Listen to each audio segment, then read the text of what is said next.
किरण शर्मा।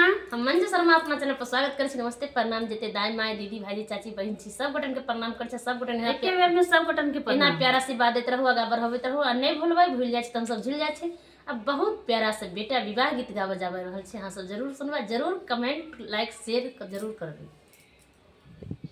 इनका बात में नहीं रहब, इनकर बात ऊपर ऊपर रहे छै। गावे साथे सबके गीत प्रणाम गात कम बिगाड़त ज्यादा, एकर काम एकेटा है। अहाँ सब कमेंट क के ओहो बताइए सही में बात भेल दाल छै में नून दे तखन बिगाड़त, मतलब भ गेल त पूरा भेल दाल में नून धर जाती है, एकर उहे काज दोबारा छै। नून देबी तब न यो जहर हेतै, तब न पड़ोसन सब जड़तै।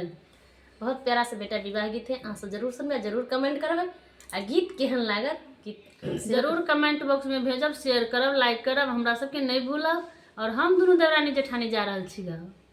और कते गोरा तक कहै छै कि दुनू बहिनो छै, पता नहीं की छै ने। जाबे सुंदर दुल्हा सजे बारियाती है, शोभा जन बाजे।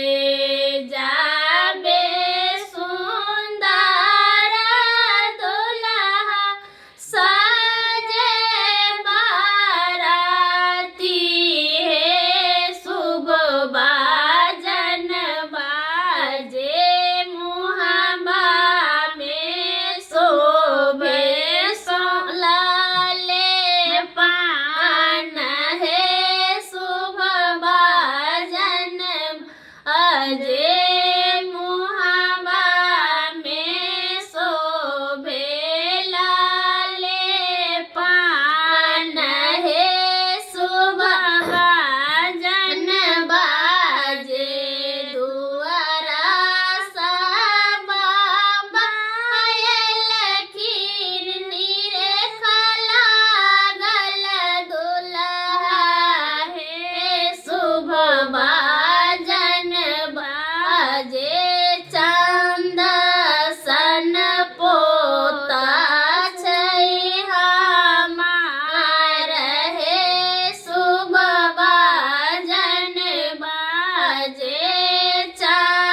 बा